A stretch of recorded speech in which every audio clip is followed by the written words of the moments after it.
So, I guess the thing that I wanted to speak today is on advice about decision making. And it's something that I used to kind of listen to a lot because I'm terrible at making decisions. But something that I noticed the other day actually was a little bit of advice that you usually hear. On the surface, seems like it's pretty fair advice. But then you slowly sort of understand it a little bit better and you realize it's terrible advice. If you are somebody that struggles with making a decision or this sort of thing, you struggle in life, you've probably heard this. And it's got so many different variations, but basically it's a case of when you make a decision, you're in control if it is the right or the wrong decision.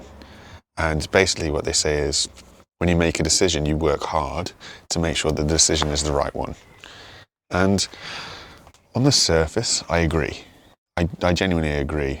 We are in control of whether or not it's a right or wrong decision. So, you do what you can to make it right. The problem with that, though, is that you can end up putting so much time and effort into something that realistically is the wrong thing to have done. For example, well, it doesn't really matter what the example is, but there's so many variables to making a decision that to sit there and say, I'm going to spend all the energy that is needed to make this the right decision is really poor, because ultimately what you can see yourself doing is making a decision, doubling down so hard on that decision to make sure that it's right, wasting so much time, energy and resources in trying to force that direction, when realistically knowing when to stop and change and pivot is far more sensible than it is if you just keep hammering home. And this is something that's it's been known to me, it's made itself known to me recently, and in a way it's quite disappointing, but I think it takes an event to happen before you kind of finally realise that sometimes enough is enough and you've got to stop and pivot. And I was speaking to the counsellor about it, and he said that there's more strength in knowing when to stop than there is in trying to keep pushing through. And that is so true. It genuinely is so true. Because you can make a decision. Like the hardest thing about making a decision is feeling that you've made the right one. But ultimately, making either or is still the best option. You then have to give yourself space and time to do it. I'm not saying that you should just give up. If you decide something and you work on it and it doesn't work, you give up. No, you have to allow yourself time to work on something. We can't just go into something expecting perfection straight away. So you have to give yourself that time and space to make that decision, work at that decision, and then sit back and go, you know what, looking at the time, money, resources, energy, whatever that you're putting into it isn't benefiting. And you then have to take a serious hard look at yourself and realise if pivoting is the correct.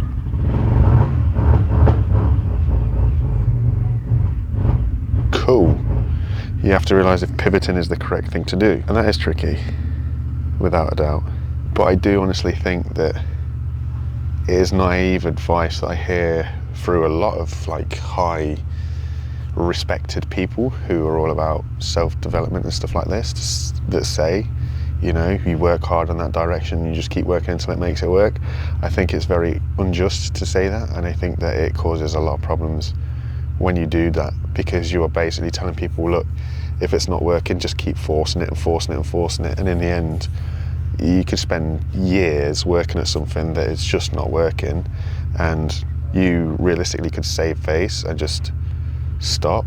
And I know that stopping is hard, but you could just stop, count your losses and go, okay, let's pivot and try something else. It is tricky, I won't lie, it is very tricky to know when to stop. For me myself, I always fear that I give up too soon, even if it's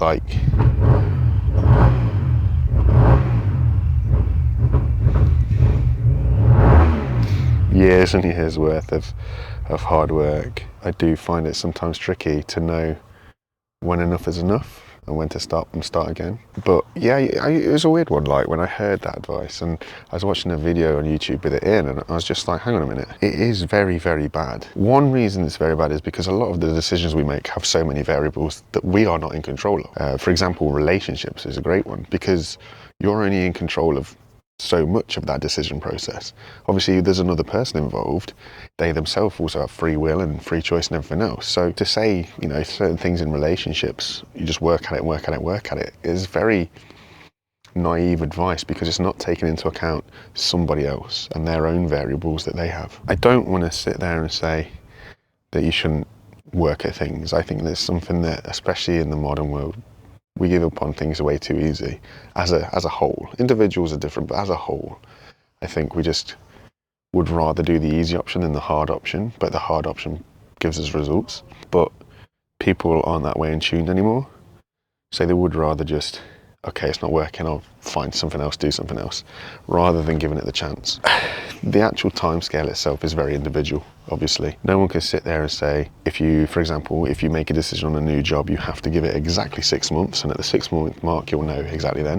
It doesn't work like that. It's very, very individual. There's so many variables that only the individual can make the decision on. I do feel, as somebody who gets very stuck on making decisions, I do feel that there's too much emphasis put on to the, once you make a decision, that is it. And there's not enough emphasis put on to, in a lot of things in life, nothing is permanent. So you can change things up, you can make decision changes, you can switch how your thought process goes and just decide something different. Obviously, it's easy to say and hard to do because there's so much more tied to it, you know, finances, time, the environment, whatever, other people. There are so many variables that, you know, without a doubt make it difficult. But the reality of it is, realistically, we are not as tied to permanent things as what we think we are. It's something that we tell ourselves almost, or at least it's something that I tell myself, is that a decision I make has to be a permanent decision. It's like a permanent solution. And the reality is very different because it's so not true. It's only me as the individual that has whatever values I have in place, for example, that says if I choose to do this particular career, I have to do this particular career until, like, basically until I'm fired, for example. But like I say, the reality of that is it's so not true at all. You can always keep moving, keep looking, keep finding whatever it is that you want or need to do in order to progress however you see yourself progressing, whatever you define as progression, for example. But some decisions are tough. Some decisions are really, really tough. And that's the point, I guess. They're not supposed to be easy, but the reality of it is there's too many variables and nothing's set in stone. And when I say that nothing is set in stone, obviously I'm very aware of certain things that people like potentially have to make decisions on that are very, very like life-changing important. And if they say no, then there's an opportunity missed. Or, you know, if they've got to make a decision that could result in, if it was some sort of medical decision, for example, where there could be a very bad outcome or a very bad consequence to the decision, I understand completely that it's so hard to make a decision like that. But I think at the end of the day, some of those decisions you can't take back, but you can only make a decision based on what you know. And all you can do is just hope for the best, I guess. What I'm thinking of when I say that is, like, if you have to make the decision to turn off somebody's life support, I don't know why my brain's gone that deep, but I think it's because that is a very ultimate decision. Like I say, if you decide yes on that, and I say like 2 minutes later, you go, oh no, actually I want to change my mind, it's too late. So I'm looking at it like that, where some decisions are permanent.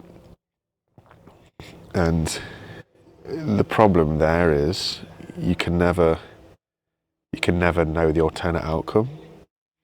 So you just have to be sure that what you did, you can live with in a way. And you're doing it for the right reasons as well. You're not doing it out of malice, or you're not doing it out of personal gain or anything like that. You're doing it because it feels like the right reason for the bigger picture. So I suppose the takeaway here is, on one hand, decisions we make are not as permanent as what people make them out to be, and I personally feel it is very wrong to give people the advice of you work hard to make the right decision, because it closes off every other option and can make you very, very just not where you want to be in life. It tells you to dedicate time and effort into this constant direction, when realistically, for example, you could get, let's say, like, we work really hard on this decision and it's a 10-year thing, and after 10 years we are still no further away.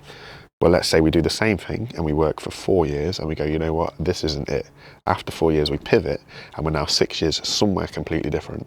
Two things have happened there. Number one, in 4 years, we've learned something. We've learned whether it's the right thing for us, the wrong thing for us. We've learned knowledge about whatever the subject matter is. And then the next 6 years, we are learning a completely different thing altogether. So it might be a new workplace environment. It might be a new kind of career path altogether. But you're learning twice as much in the same 10-year period.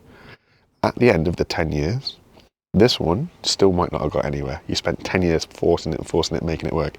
This one, because you're smart enough and wise enough and daring enough to pivot, you have options. You've done the first 4 years, that wasn't for you. You do another 6 years, and you know what? The fact that you made it 6 years rather than 4 years tells you that something's positive there.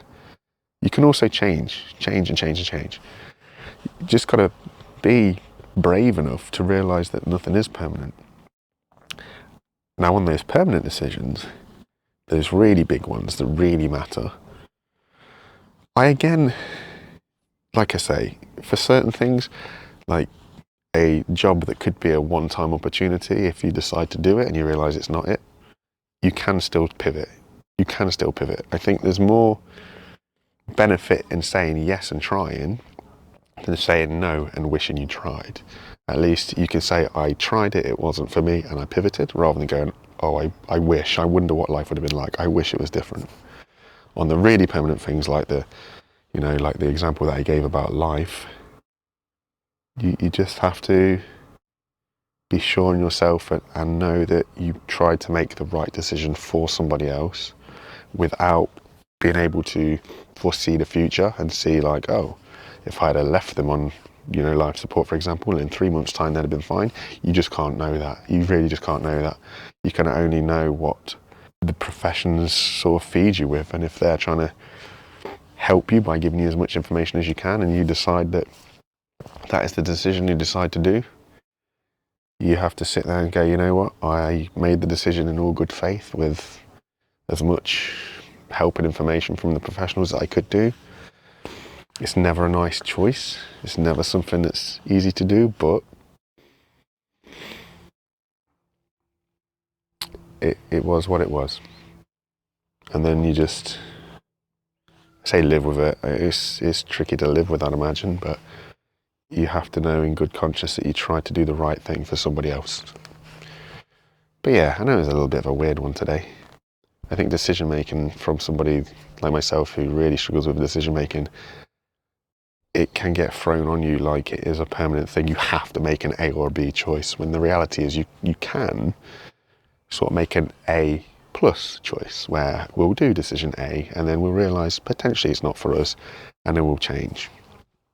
We're only worried about making the wrong decision because of emotions, and it's like we put this pressure on ourselves like, oh crap, I've made that wrong decision. I now can't go back and change and go back to what was actually a good place. Now I've moved places.